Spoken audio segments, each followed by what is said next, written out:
Hi, I'm Rod Stone from Stone Accounting and Business Advisory. If you run your business through a company structure, there's some really important things that you need to be aware of around tax and cash flow and bookkeeping to make sure that you give yourself every chance of success. You need to get on top of these things up front, and the best way to address the common issues that I'm going to run through is to make sure that you establish a relationship with your company early on. You're two separate legal entities, and we need to respect that, and we need to understand that you are a different entity to your company.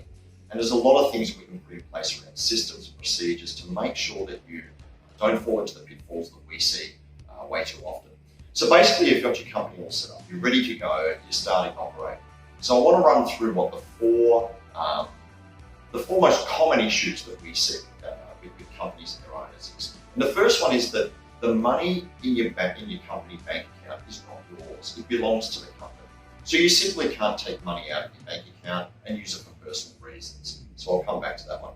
The second one is the company assets are not yours. You can't buy an asset in the name of the company and then take it home and predominantly use it for personal use. If you do, there's a nasty tax that you need to consider on top of all the other taxes that you pay. The third one is that the money that's actually in your company bank account does not all belong to you. And the fourth one is that you need to get on top of your daily bookkeeping and make sure that you record what each transaction is for on a daily basis. So let's go back to the start. So the first one is the money in the company's bank account is not yours. You have a separate legal identity to your company, and you cannot go in and take money out of the company and use it for personal reasons such as paying rent or putting fuel in your personal car or paying any other personal expenses. If you do that, then it's treated as a company loan. The company has lent you that money and you must pay it back before 30 June. If you don't do that, it triggers what's called Division 7A of the Income Tax Assessment Act. Now, we've got a separate video on Division 7A because it's quite comprehensive.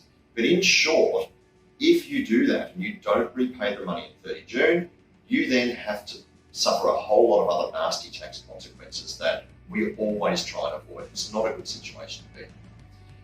The way to get around that, we understand that people need to pay for their personal expenses, and the way to get around it is that we need your company to recognise the work that you're doing for the company and treat you like an employee, just like every other employee that you might have in your company. So the company needs to pay you a wage as a reward for the effort that you're putting in, just like a normal employee. And then that wage goes into your personal bank account, you pay your personal expenses out of there. That's how it should work. That's what we've got to get on top of, and that's the habit we've got to build right at the beginning.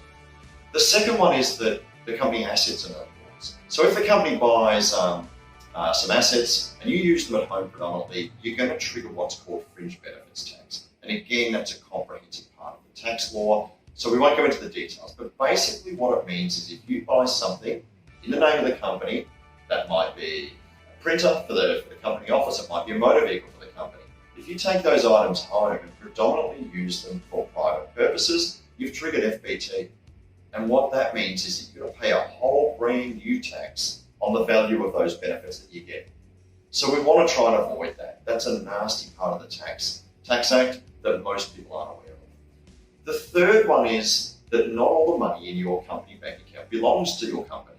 And the reason is that a lot of it belongs to the tax office, and we need to be aware of that. So, for example, if you do a job or a project and you charge $10,000 plus GST, effectively you've charged $11,000 to your customer. That $10,000 you've charged is yours, and the $1,000 of GST belongs to the tax office. But the $1,000 of GST sits in your bank account until you do your business activity statement at the end of the quarter, and then all of the GST you've collected over the quarter must be taken out of your bank account and given to the tax office. So you can see the danger there that GST builds up in our bank account and we might think it's ours. So we might think, okay, let's use that money to buy that piece of office equipment, or let's use that money to buy stock.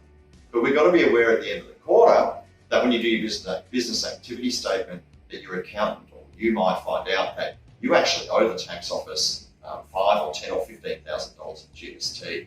And if you're not aware of that, that can come as a shock and it can put a lot of strain on your cash flow.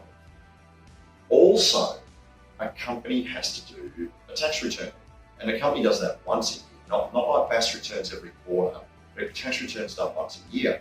So we hope that all of our clients are making profits. So using that example again before, if you've got money in your bank account from a project, assuming you've made a profit on it, then you're going to have that in your bank account for a whole year before you need to work out what your company tax rate is and what your company tax payable is.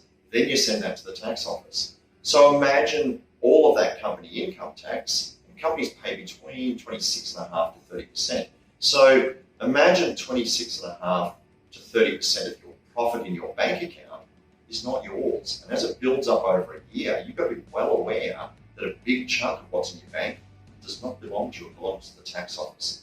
That is a massive cash flow trap. So we always try and help our clients with that, try and help them constantly monitor how much their income tax bill is going to be at the end of the year, and constantly monitor how much their business activity statement bill is going to be at the end of the quarter.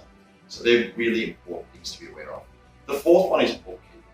With bookkeeping, you need to have a system in place where you can record what each transaction is for, and you can be in a position where you can let us know, if we're doing your business activity statements, what those transactions are for.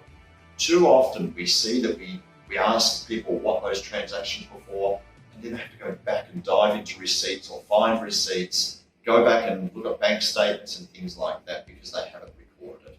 The risk that takes is that it wastes a lot of the client's time, but also it risks that we might not be able to meet our deadlines to get that work done, whether that's a business activity statement, which has very tight turnaround times. We don't have a lot of time to prepare, review, and lodge and talk to our clients about their business activity statements. So sometimes if we miss that deadline, the client will get a penalty. We don't want that.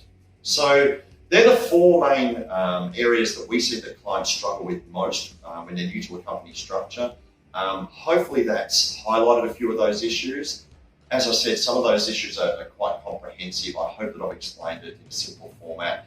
Anyone who wants more information can get in contact with me, leave a comment, send an email, or get in direct contact with me to discuss the issues further. Thank you.